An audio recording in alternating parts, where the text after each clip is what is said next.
Bronze and Modern Gods. I'm John. Hi, John. I'm Richard. That's Richard. You sound a little maudlin today, I'm John. a little burned out. Oh, by the way, that's why we haven't had a show until Wednesday morning. Burnt out, man. By the way, thanks for following us at Bronze and Modern Gods on Facebook and Instagram. If you have not already, thanks for liking this video. Thanks for subscribing.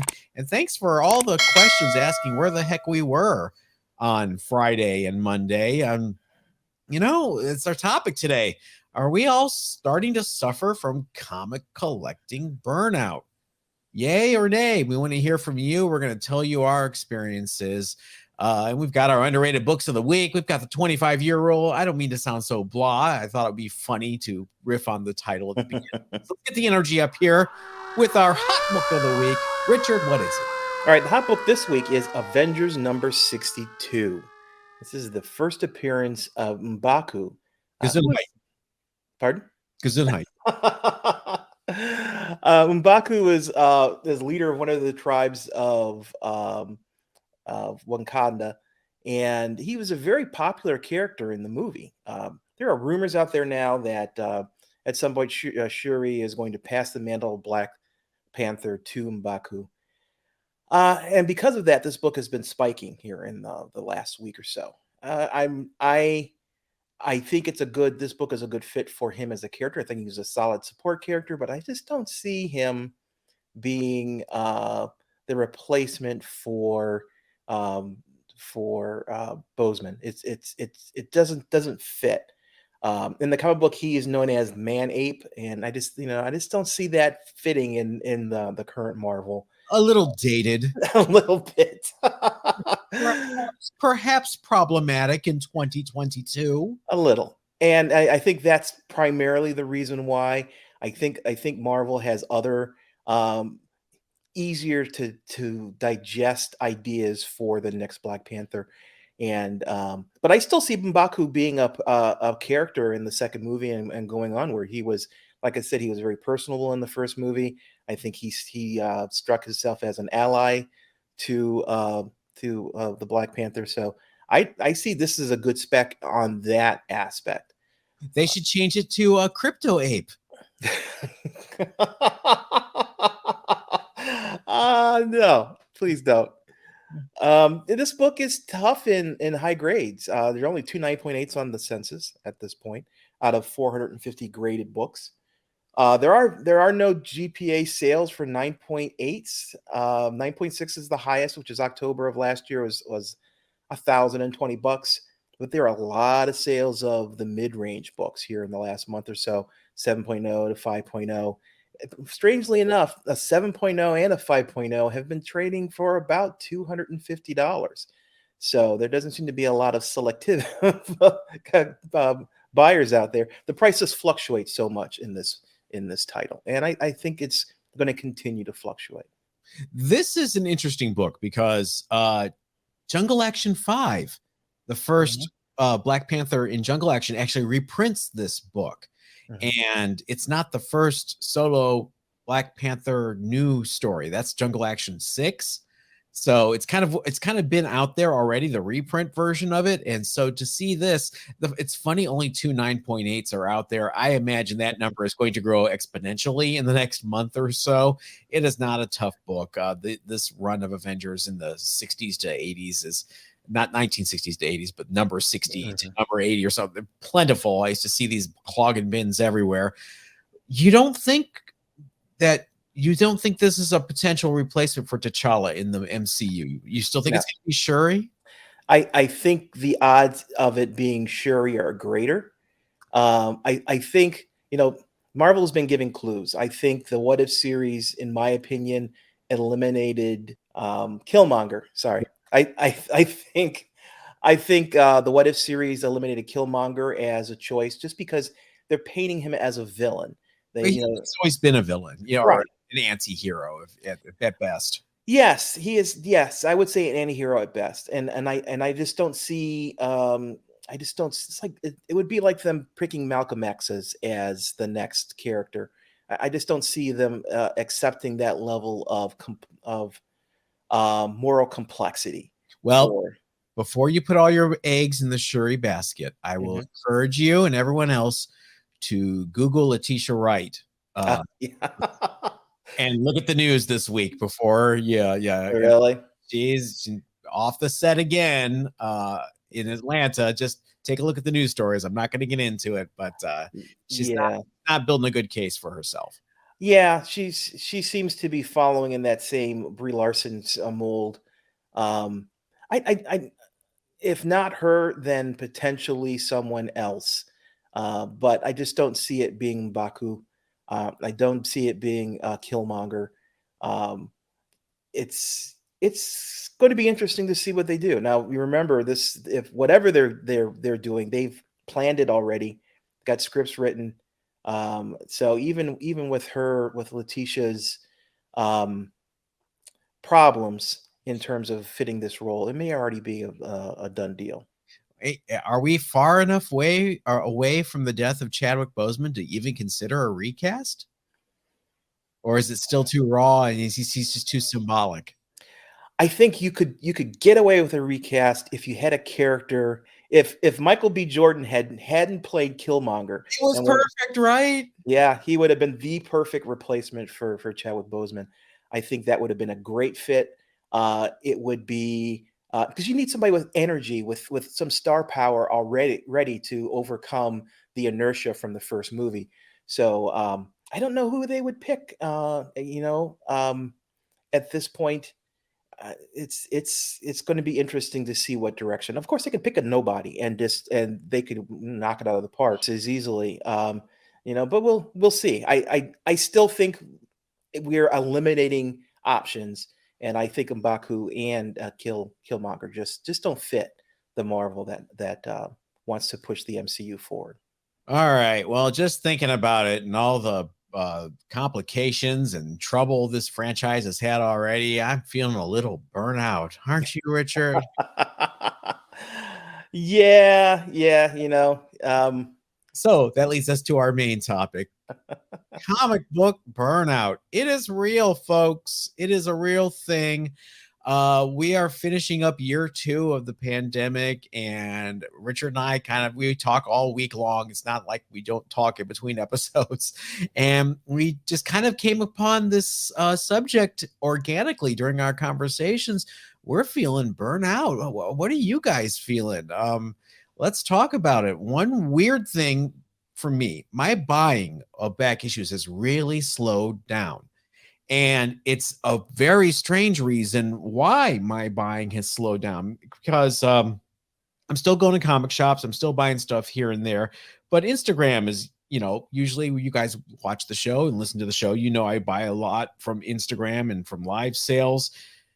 My Instagram updated and live sales don't show up for me anymore in stories at the top. I have to now scroll all the way to the Wow. right continually before I see the live sales. And I don't Yes. know, it seems to be a problem that only I am having on this Yeah. account. On my phone, they show up there at the beginning like they've always have. But you've told me this has been an issue for you for a while now. Yeah, and if I switch to my personal account, they show up right in the front where they're supposed Mhm. to be, but on the Bronze and Modern Gods Instagram account, they're all the way at the end.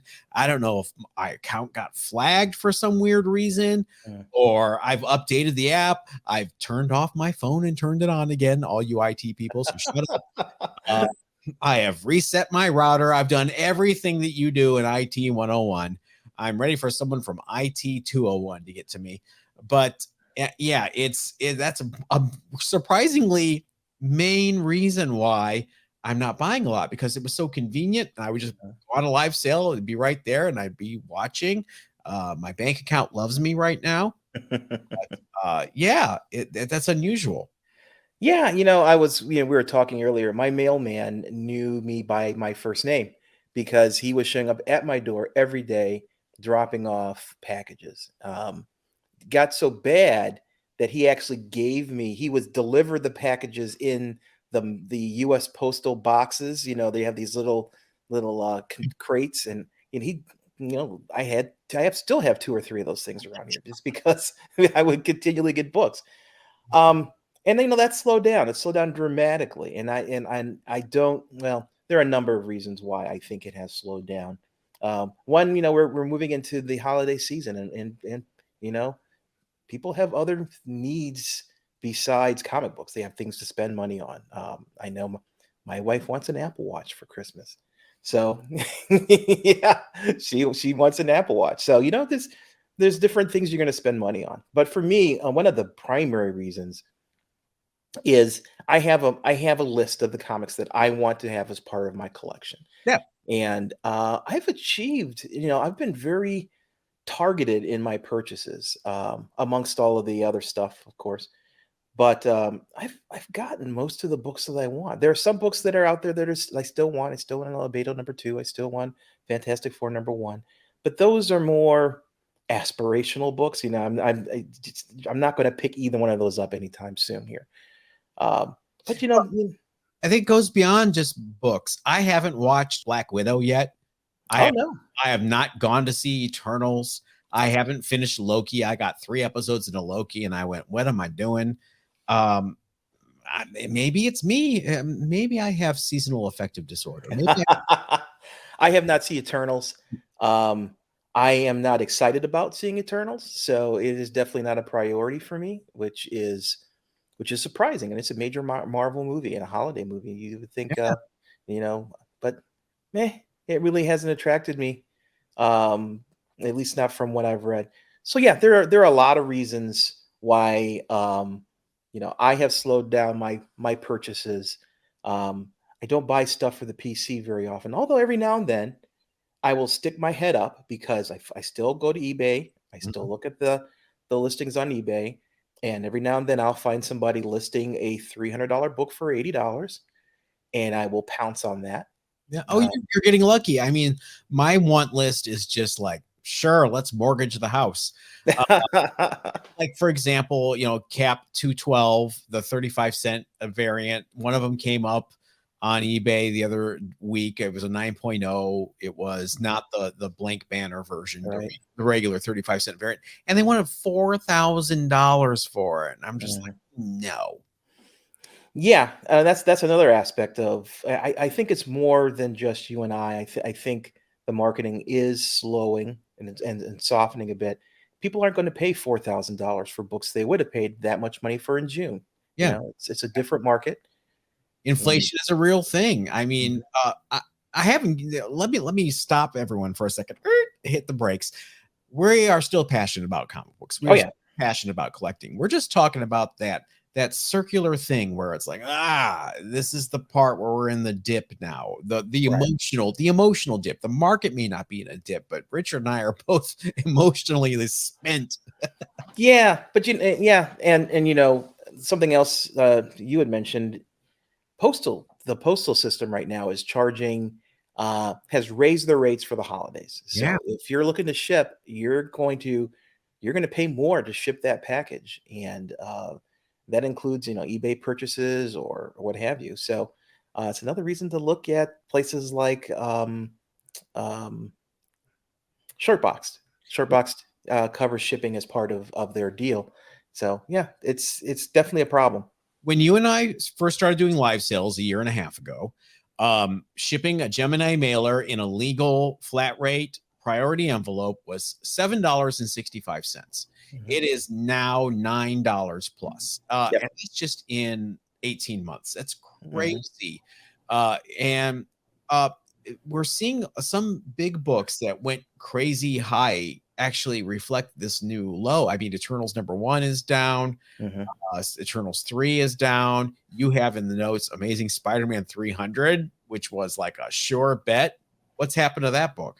Yeah, it was at its peak almost $9,000 for a 9.8, and it's dropped down to 5,000, which were where it was a year ago. So it's not all doom and gloom, though. I love that you added this to the show notes because I was all negative. You added positives. Yeah, there are a lot of positives. I think 2022 is a year that Marvel has a lot of reveals. They have a lot of content they're going to hit us with through the course of the year. We got great things like She-Hulk, which I'm really looking forward to. We've got Hawkeye, and we've got the Star Wars. There's a number of Star Wars properties that are coming out. So I think Marvel is ramping up for a busy 2022, and that's going to mean there's going to be a lot of opportunities for new keys to show up, for the keys that are out there to increase in value. Um, it looks bright in that regards. Silver Okay. Age keys.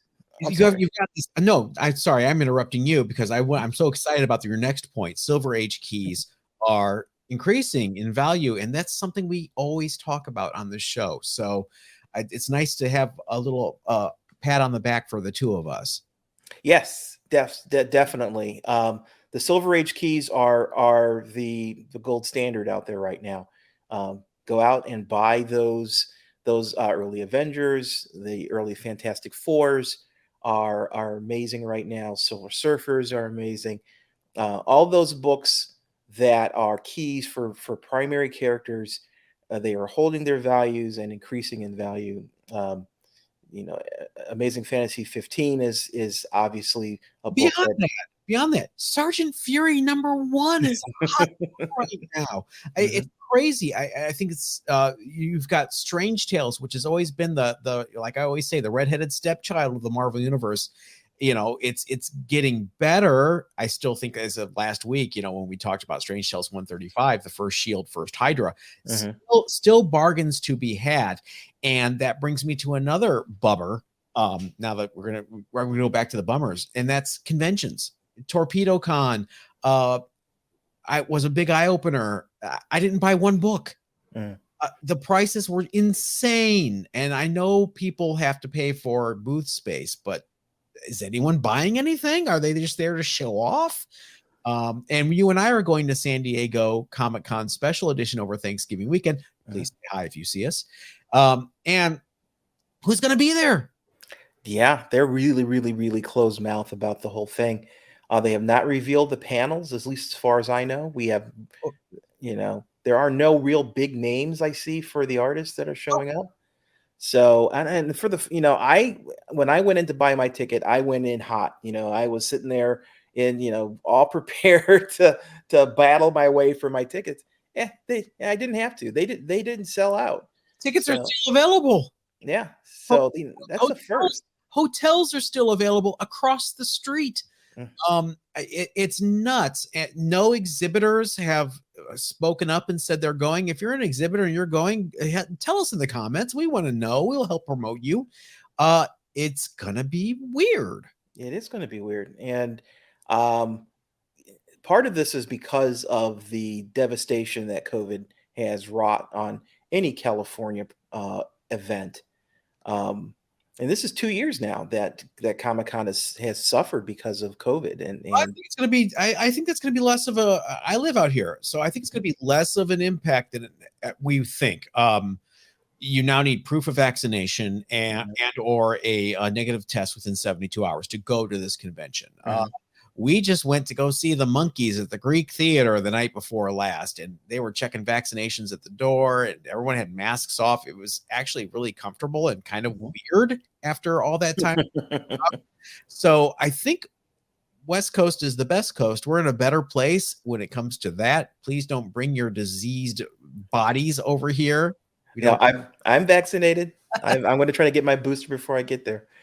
Um, yeah, so it's going to be interesting. I'm looking forward to the show. Um, I just to be able to haven't seen participate. you.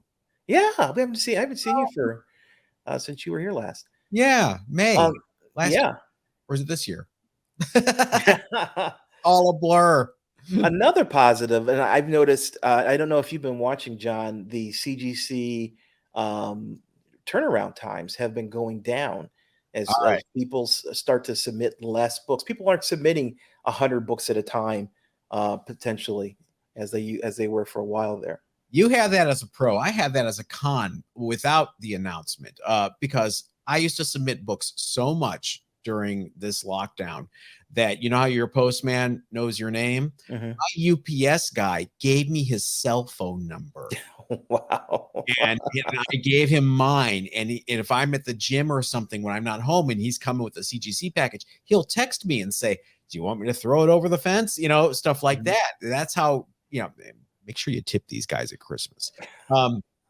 That's how close, but I haven't submitted anything in 8 months because I did not Yeah. want to deal with it. So Yeah. yeah, it is a positive now. It was a con. It is a positive now. I want to see how the grading is like. Yeah. They've hired a lot of people. And another positive, I think, people have invested $500 million into CGC. So they wouldn't invest that kind of money if they didn't think there was some long-term gains to be had. Yeah. So, don't focus on the short term. Things are very, very cyclical in the collector market, and we'll see things start ebbing, moving upward. The other positive that I had is that, if you are in the market, if you're sitting on a little cash, now's the time to pick up those keys, because they are going to be potentially depressed in the overall cost. For Yeah. example, a something killing the children #1 was going for about $1,300 when I bought mine. Um, Wow. it's down to $800 to $900 right now. So if you want that book, you think that book has some long-term potential, which, like, I do. It's a good time to buy that kind of book, because when we have the bounce back in spring, we're going to see those books go back up again. All this gloom and doom talk with a little ray of sunshine is our way of telling you we're going to have a live sale this Friday, November 19th, 8 p.m. Eastern, 5 p.m. Pacific. Help us get out of our comic collecting winter blahs by hanging out with us this Friday for Bronze and Modern Gods live sale. Again, that's the 19th, this Friday, 5 p.m. Pacific, 8 p.m. Eastern. Right, Richard? That's right. I need spending money for the SDCC trip, so please stop by. I'll have a lot of variety. And I'll have a ton of stuff. You guys know how we do. We just want to hang out with you guys anyway. Maybe you can cheer us up and get us motivated again. Maybe you'll even find this next book during the live sale, which is part of the 25-year rule.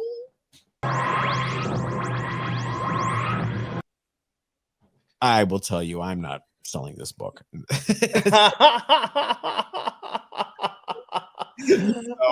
No, this book is pretty bad. Yeah, don't come to the live sale expecting to find this book. It is Silver Surfer Superman #1. Why do I think we've done this before for the 25-year rule? I did not remember that We have, because I think our main complaint was Silver Surfer, Superman, the power cosmic with the mightiest mortal, and they're meeting, and you're going to have Thanos versus Mephisto, right? You're going to have, not Thanos, you're going to have Darkseid. Sorry, Jim Starlin. Darkseid versus Mephisto. You're going to have Drax versus Lobo. Nope. You're going to have Mr. Mxyzptlk and the Impossible Man as your villains. Oh my goodness. This book is We've done this before. I think we have a rerun right now. Oh, I'm sorry. No, that's okay. Let's talk about it. People see, this is why we're burnout. We're looping. Yeah, this book is it's pretty bad. It's in a unit. It's a story where Mr. Mxyzptlk, Mxyzptlk. Mr. Pidlick. Mxyzptlk. Mxyzptlk. Mxyzptlk. Say that backwards. Or there's two ways to pronounce it. There's the original way and the other way. It used to be Mxyzptlk, and then somewhere along the line it got bastardized to Mxyzptlk. If some people still say Mxyzptlk, you know what? We've done this book before. Go find it in the quarter bin. Leave us alone. It's time for our underrated books of the week. Richard, what do you have? Oh man. Oh wow. This totally dissonant. That's the awesome. lamest 25-year rule we've ever done. You know what? It just proves how burnout we are. Oh my goodness. Okay. This book I picked individually. There is another streamer, Bryce from Bryce Comics. He has a list that he does every week. And I picked this first, and then I looked and I saw this book also on his list. I respect him. He does a great job. And so I'm kind of pumped the fact that we both picked the same book at at the same moment, and that is Swordmaster #1 from 2019. Yep. This is the first solo title for the character Swordmaster. He's a member of the New Agents of Atlas. He wields this giant green sword, which he really doesn't know how to use very well. That's what she said. There's speculation around this character, as there is a Screen Rant article where they hint at, this is really strange, Swordmaster taking up the mantle of Iron Fist. There is a new Iron Fist coming. Yeah, so there was some potential hint of that in some artwork that was provided by Marvel. So it's very tenuous in my opinion, but I think this is a pretty cool book. He teams up with Shang-Chi, and Shang-Chi tries to teach him how to use his sword in this book. This is easily a dollar bid book. You can find, I went to one of my LCSs here and picked up 4 of them for $1 a piece 2 years ago. It's not a hard book to find in that regards, but I think there's some real potential with this, either from this Iron Fist rumor or just the general New Agents of Atlas. We think people should be preparing for that, even though I still think it's a couple years out. I think now's the time to be buying these books. There's 28 9.8s in the census out of 30 total books on the CGC census, so it's not been graded very often. There is a second print that is more desirable. It goes for about $60 on eBay right now, lists for 60. There are no graded books, at least as far as the census says. And 9.8s are $90 for this book, and they're trending upwards. So potentially people are finding out about this book and starting to spec on it. Yeah, good. And don't sleep on Arrow either. AERO. We've covered that in our underrated books. And I see that single issues are now selling for $5, $6 in that run. There were some issues in that Arrow run, that is AERO, that have print runs as low as 13,000, maybe less. So if you see these Agents of Atlas solo titles out there, grab them. You got nothing to lose, really, if you get them a cover price or less. Yep, and look for those second prints. Like the second print of this book is around 1,300. So they're really, really low numbers for this book, New Agents of Atlas, Arrow. It's because, they went to a second print. They made a commitment to a second print, but I don't think the demand was there from the stores. So the print runs are pretty small. So it's definitely something, if you come across those, pick them up, put them in your long box, and I think you'll be well rewarded. Today's Swordmaster could be tomorrow's Adam, Legend of the Blue Marvel. So yeah, you never know. That's how you play it. My pick is the Question #17. If you have never read Denny O'Neil and Dennis Cowan's 36-issue run of The Question, you are missing out. It was so good. Now, The Question, for those of you who are new around these parts, was a Charlton Comics character from the 60s that DC Comics purchased when Charlton went under. For some time, DC was trying to figure out what to do with these characters. They were going to put them in a weekly in their own continuity, a new weekly comic, and then they were going to do this and they were going to do that. And finally, one of the ideas was give them to Alan Moore and see what he can do with them. And he came up with the idea for the Watchmen, which would make them completely unusable at the end of the story. So he changed all of those characters from the Charlton characters to his own unique characters. So in that case, the Question became Rorschach in the Watchmen, who we all know and love. Well, in this issue of the Question actually reads the Watchmen graphic novel and makes comparisons between himself and Rorschach. They are not favorable comparisons, which is the twist. It's actually a really interesting story. It's all very meta, not Zuckerberg meta, but the original meaning of the word meta. And this is the first official Watchmen crossover appearance in DC continuity, if you really want to slice some hairs here. A 9.8 of this book sells for about $125. That is down from its high of $190 in 2019. So again, this is a slump. This is a deal. If you're a Watchmen fan, this is a book you should have in your collection. But everyone should have a run of the Question in their collection. There is no question about it. Ah! Oh, that was bad. Why I'm here. And another reason why I'm here is to remind you of our live sale this Friday, November 19th, 8 p.m. Eastern, 5 p.m. Pacific at Bronze and Modern Gods on Instagram. We will be drinking Red Bulls. We'll be a lot more energetic. Hopefully, this is just a couple of days worth of burnout. Thanks for listening to us, guys. Yeah, thank you. Yeah, I think, at least for me, coming out, spending some time with you, and going out to the show is going to really revitalize, my energy level. Just because I've always wanted to be at SDCC, and this is an opportunity to do that. So, and it's nice to talk about it. I think talking about it makes it better. Very cathartic, yes.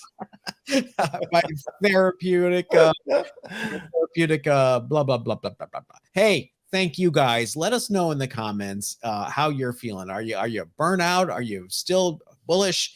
Let us know. We will read your responses hopefully this Friday during our next episode, our bonus episode. We'll get over our burnout and have another episode this week. What do you think? Yep. Thanks everybody for being patient with us. We appreciate it. We love you. Mwah! Everybody stay safe.